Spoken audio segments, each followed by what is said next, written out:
6 performances to watch, guys. The first 3 will be each comic doing their own stuff, and then they'll come back to do the stuff of the person that Sean just paired them up to be. So up first as themselves, please put your hands together, raise a room, give loads of love for the wonderful Ross Leslie, everybody!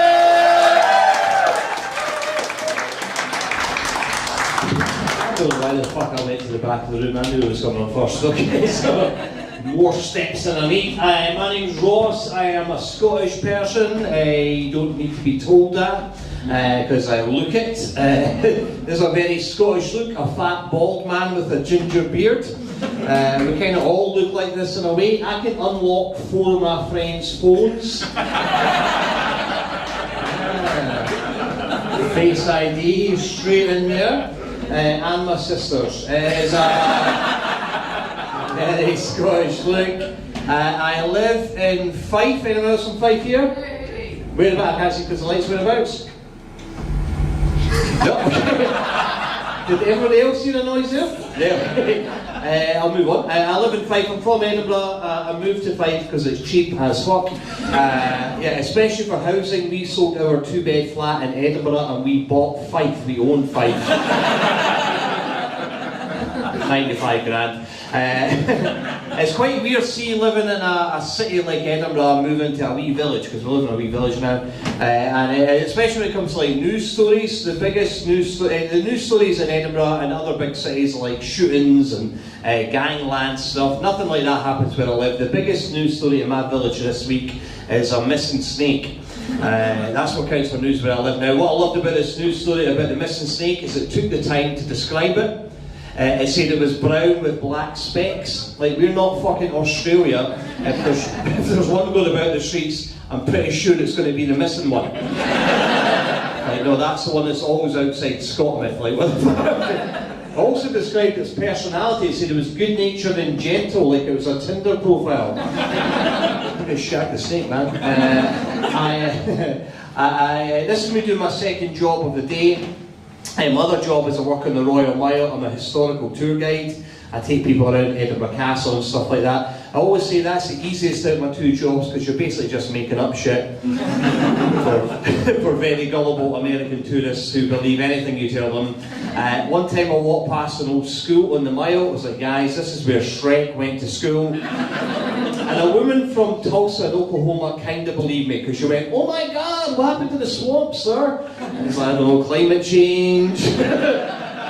Get back on the bus. The only thing I prefer about being a tour guide to stand-up is being a tour guide. It allows me to wear a lanyard at work. And I love that. Does anyone here wear a lanyard at work?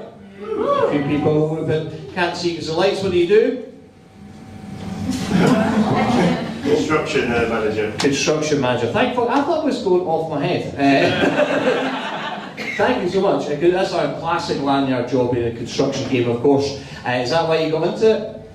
Because that would be a thing for me. Like, see if I became like went back into the working world, I'd want to know in advance if I get to wear a lanyard. Because I think it's very important. Like, they should have it on job adverts. Like, you get you get 25 days holiday, you get added to Bupa, and you get to wear a lanyard. That'd be really a deal breaker for me. If you don't know what the fuck I'm talking about, it hangs around your neck. It's got your credentials, it's got your door entry, it's got a wee photograph of yourself in case you forget what you look like. Oh, that's me. And you feel amazing when you wear one because you feel kind of empowered and you get away with things as well. And I know that for sure because at last year's Edinburgh Festival, I was in a dressing room with another comedian and a man with a lanyard walked into that dressing room, took the 2 iPads that were on the table and then just like fucked off. And me and my pal did nothing about that because he was wearing a lanyard. Like, you can buy them on Amazon. Like, I could be sitting in my living room and a man with a lanyard could walk into my living room and start like shagging me. And I have to say to my wife, look honey, let the man do his job, you know. This must be official. I think he's from the council. We'll take the kids upstairs. So you can see that. I'll tell you to finish off. I'll tell you about my kids to finish off. I've got 4 children, which is too many. We're good people though, so we never had a gender reveal for our kids. Did anyone here ever throw a gender reveal? Okay, good stuff, people shut it. Okay.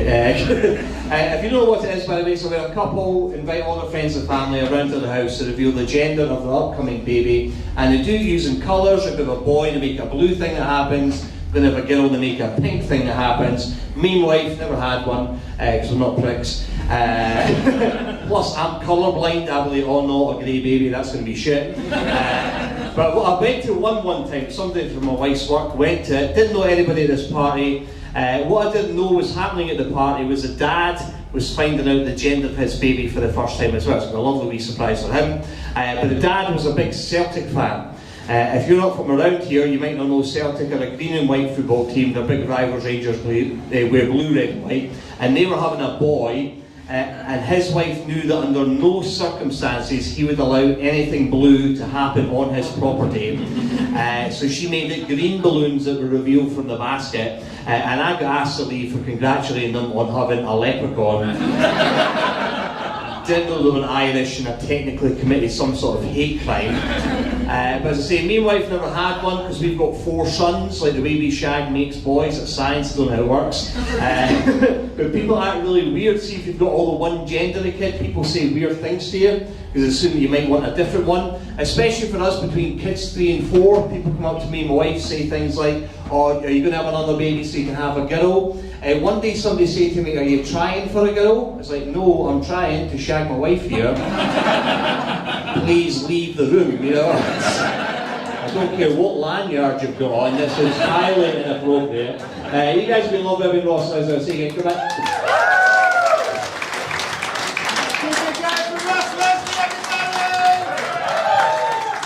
Throw the applause up again, take it up again, for Jake Baker!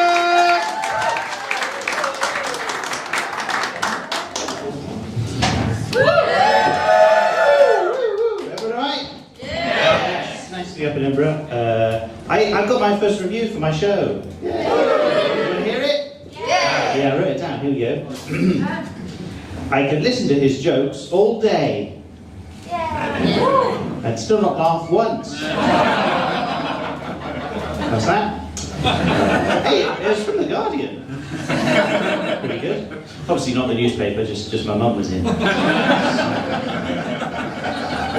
I wrote all that. So, I'm 35, I shouldn't be referring to my mum as my guardian. Anyone else in the mid-30s? Yeah, how's it going? Yeah. Okay, that's the mid-30s noise. I'm trying to go veggie for my health. Anyone veggie? Woo! Yeah, you strict? Yeah. Yeah, I'm not strict, I'm ashamed to say. Like I'll allow myself some stuff, like I will eat meat, for example. Here's the thing that vegetarians don't tell you. No one checks. You can take all the moral kudos of not eating animals and have steak every night, and there is no repercussions for that. You don't go to prison. It's great. My feeling with getting older is you can't look. The alternative is worse. You can't choose what happens. You just got to put up with it. But I think we could make getting older more interesting, right? Like when you're a teenager, getting older is exciting. Like every birthday, you get a new thing. You know what I mean? You turn 18, you can drink. Yeah, I mean we're in Britain, you're probably drinking for about 6 years, but that first legal pint's exciting. 17, you can drive, whole new world of freedom. 16, you can finally buy super glue, you know. Some of you thinking, there's a more significant thing happens on your 16th day. Not in my experience. That's more in the Warhammer crowd. Those two things are linked, by the way. I generally think we ought to age restrict more stuff, right? We're stagger it throughout life. Every birthday there's a new thing. Happy 40th. Now you can play FIFA. Right? I wouldn't allow anyone to go on caravanning holidays if you are under 60 years old. I ban caravanning for the under 60. I mean, it's not changing the demographic of who's going caravanning, I admit. But it'll make caravanning more exciting. Yeah? You've got to imagine all the 58-year-olds on the motorway with fake IDs.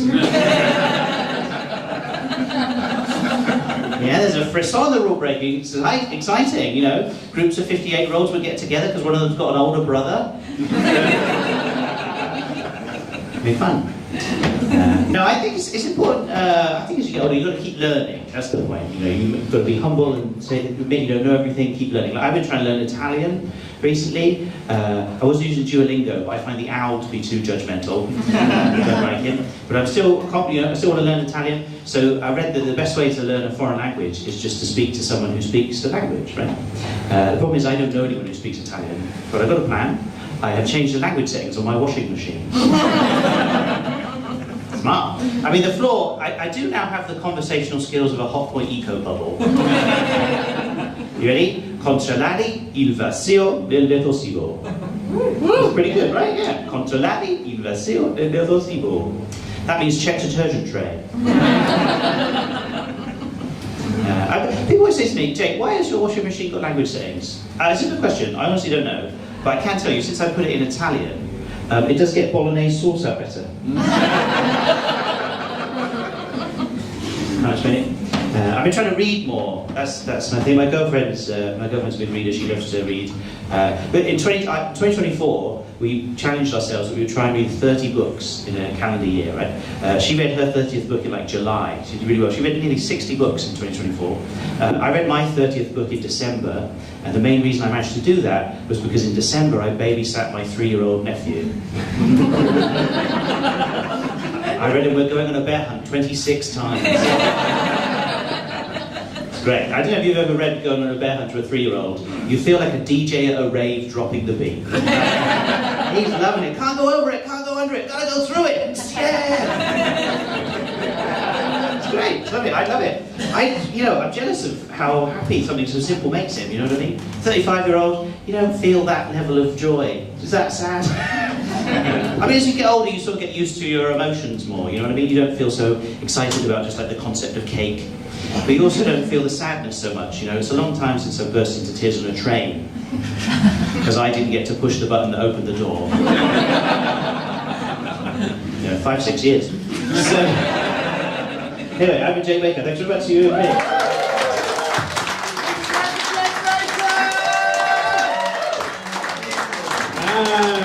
Good. Put your hands together. Give loads of love for the wonderful Katharyn Henson.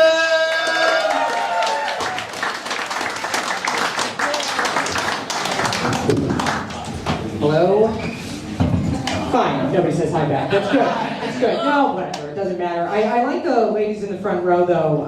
You're kind of reminding me of my old day job a little bit. Oh. Yeah, I used to work in a sex dungeon. I know. So, yeah, oh, you know. We worked together. Yeah, no.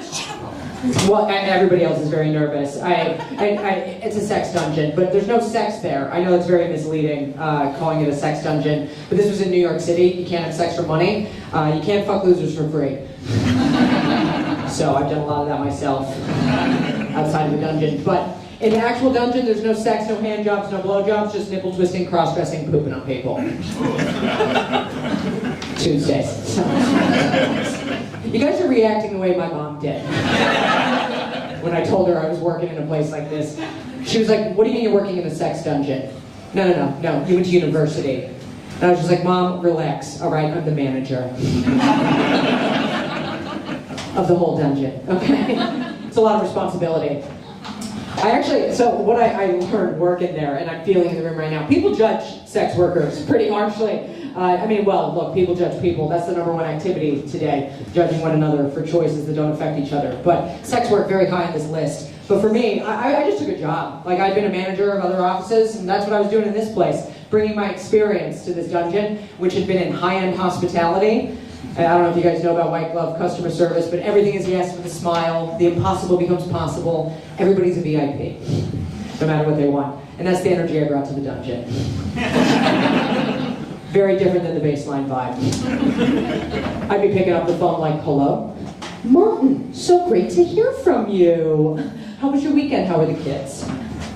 Oh, you went to the lake. How wonderful. You know, whenever anyone asks me, ocean person or lake person, me too. I'm a lake person. I am, yeah. I grew up around lakes. So, what can we get you this week? 9 a.m. on Thursday? No, not a problem. Now, it's been a while since we've seen you, so I have to ask, do you want just a fisting?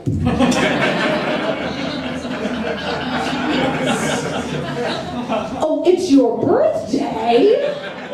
We can absolutely do a diaper change, a little goo goo gaga. I know what you're talking about, yeah. No, we can absolutely make sure she's an overweight Dominican lady. I get it. She has to look like your childhood babysitter. We'll make sure she cuts her nails this time. Absolutely. See you Thursday. Get my best to your wife and the kids. I feel like some people got a little uncomfortable once I said the word fisting. I actually think that's the point of one, but I won't say the word again, or if I have to say it just to finish the bit, I'll whisper it into the microphone to kind of ease the tension of it.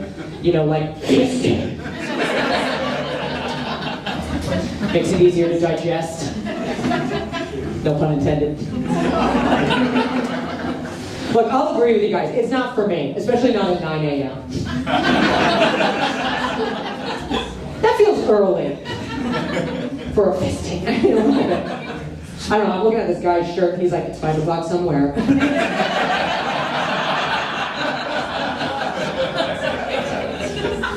But Martin, he just dropped his kids off at school, and he's driving home, and he's like, you know what my mornings have been missing?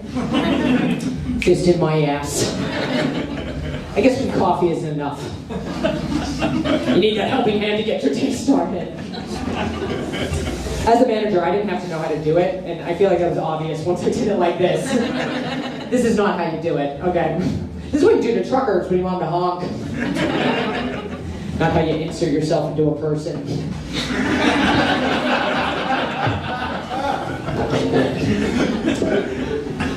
My mom, she eventually was all right with me working in a place like this, you know, once I stopped working there, but she didn't get it, you know, she was concerned. She thought it wasn't safe, because it's sex work, you know, it freaked her out, you know, the nature of the business. She was like, what do you do if a creep comes in? What do you do if a creep comes in? And I was just like, a creep?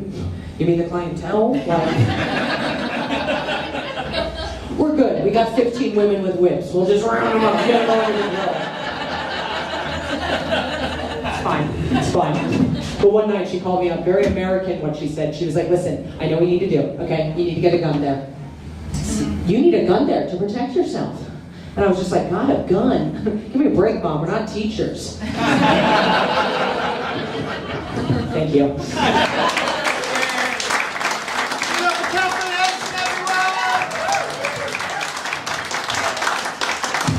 Katharyn for years, but we definitely met in the comedy club. That's where I know her from.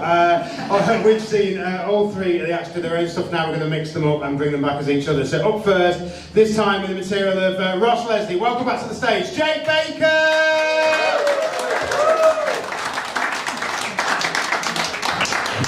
Hello.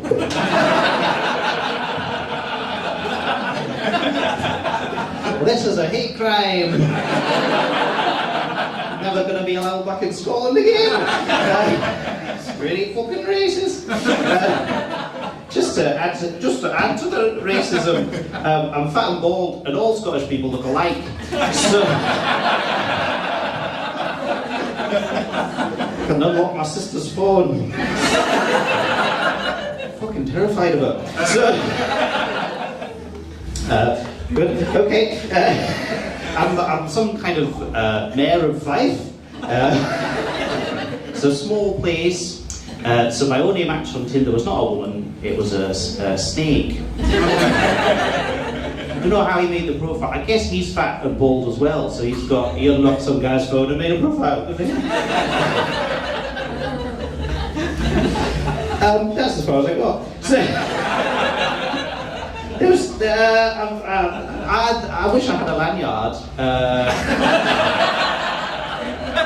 Because my concept of what concept is legal with a lanyard is very shaky. Pretty sure I made it into some crimes. I've got 4 children.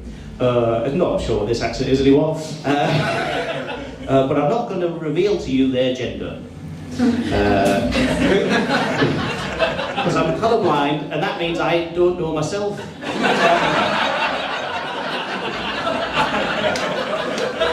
Which is in a way is anti-racist. So well done, me. Thanks very much, Simon. Take away.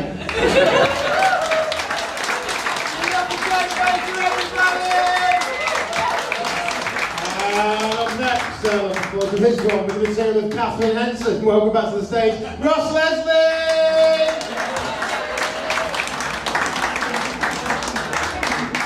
Oh my god. Just pretend I'm doing that horrible nasal fucking voice there. Nobody say hi back. Fuck off. I used to work in a sex dungeon, which is what I call my haunted pussy.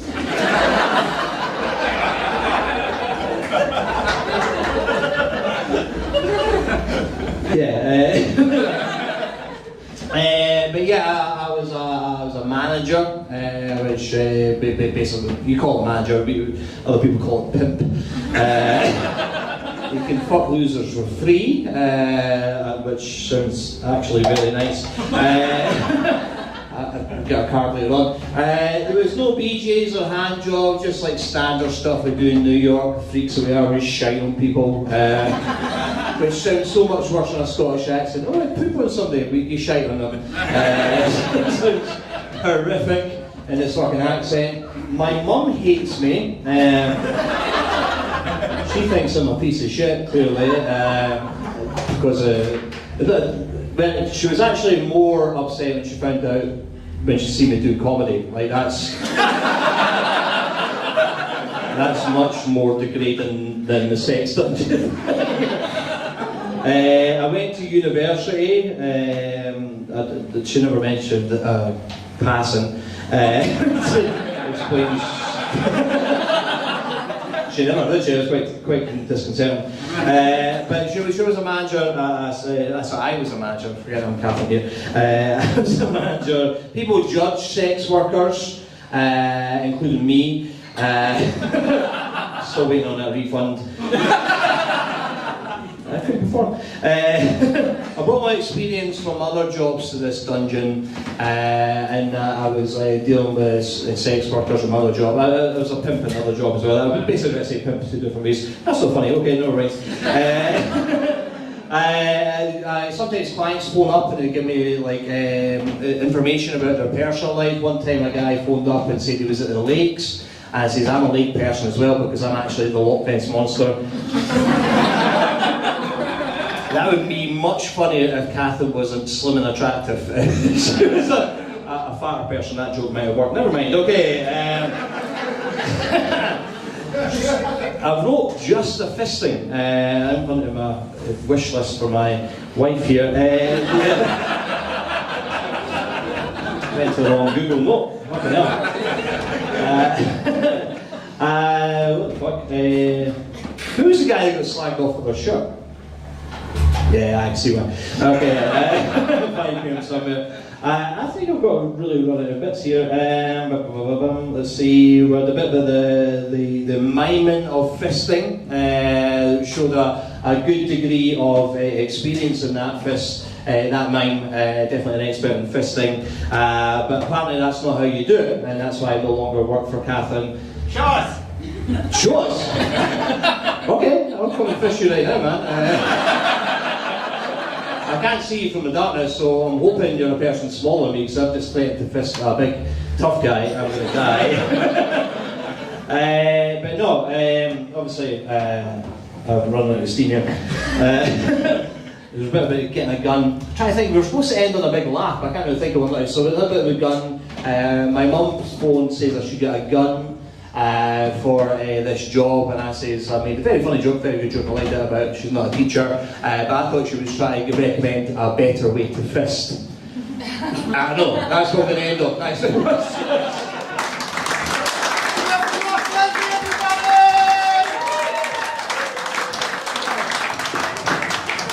Awesome, so we've got one act left to go, so this time with the material of Jay Baker. Welcome back to the stage, Katharyn Henson!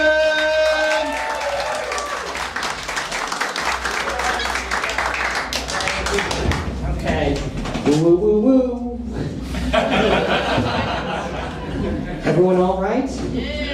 Yeah, not after seeing me get on stage. Okay. I look like the review I just got for my show. Yikes. My mom thinks I should quit comedy. I tell you I'm 35 and everyone doesn't believe me. Life has not been kind. I'm trying to be a vegetarian because that'll fix it.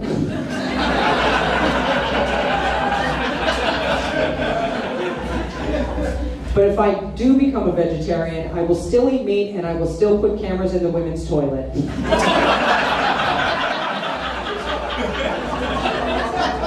No one checks.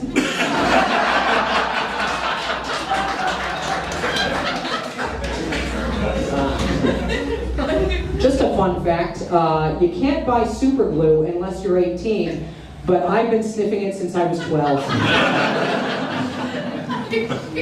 We should age restrict stuff like I should be dead before I'm allowed to do comedy.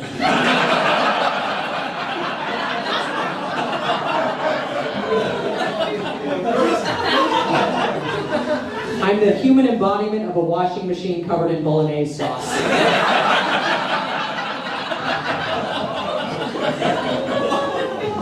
I tell you I have a girlfriend and no one believes me. I read 30 books in December exclusively while I was babysitting, and I have been arrested for child neglect. They say the older you get, the less emotions you have, but I am just a sociopath. I'm Jake.